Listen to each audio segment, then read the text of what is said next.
நாம் ஏன் காலையில் சோர்வாகவும் கவலையாகவும் உணர்கிறோம்?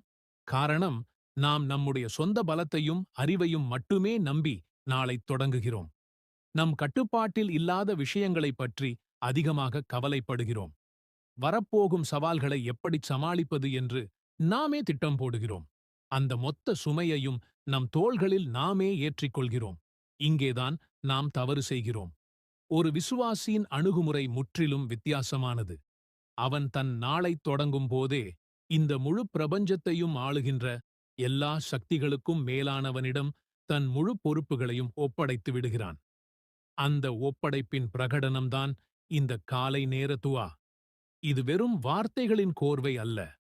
இது ஒரு ஒப்பந்தம். யா அல்லாஹ், இந்த காலையை நான் அடைந்தேன். இந்த காலையின் ஆட்சியும் இந்த முழு உலகின் ஆட்சியும் உனக்கே உரியது. என் சக்திக்கும் அறிவுக்கும் அப்பாற்பட்ட இந்த நாளில் என் எல்லா காரியங்களையும் உன்னிடம் ஒப்படைக்கிறேன் என்று நாம் செய்யும் ஒரு பிரகடனம். இந்த உண்மையை உணர்ந்து நம் நாளை தொடங்கும்போது நம் மனதில் இருந்த பாரம் இறங்குவதை நம்மால் உணர முடியும்.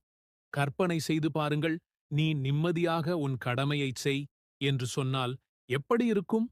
அப்படியொரு நிம்மதியையும் தைரியத்தையும் தான் இந்த துஆ நமக்கு வழங்குகிறது. நபிகள் நாயகம் ஸல்லல்லாஹு அலைஹி வஸல்லம் அவர்கள் தங்கள் வாழ்வின் ஒவ்வொரு காலையிலும் இந்த துஆவை ஓதுவதை வழக்கமாக கொண்டிருந்தார்கள். அவர்களுக்கே இந்த துஆ தேவைப்பட்டதென்றால், சாதாரண மனிதர்களான நமக்கு இது எந்த அளவுக்கு முக்கியம் என்பதை நாம் சிந்திக்க வேண்டும். இது அல்லாஹ்வின் தூதர் நமக்கு காட்டித் தந்த வழி. நம் நாளை பாதுகாக்கவும், அருள் வளம், பரக்கத் நிறைந்ததாக மாற்றவும் அவர்கள் நமக்கு கற்றுத்தந்த ஆன்மீக கவசம் இது.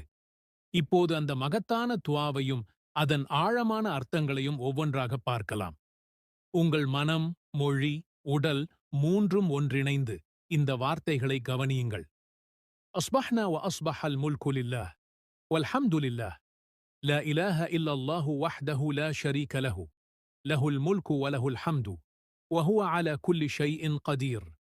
நாங்கள் காலையை அடைந்தோம். அல்லாஹ்வுக்கே அனைத்து ஆட்சி அதிகாரங்களும் உரித்தானது.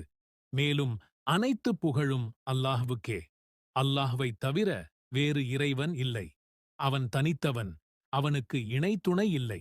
ஆட்சி அவனுக்கே உரியது. மேலும் புகழும் அவனுக்கே உரியது. அவன் அனைத்தின் மீதும் பேராற்றல் மிக்கவன்.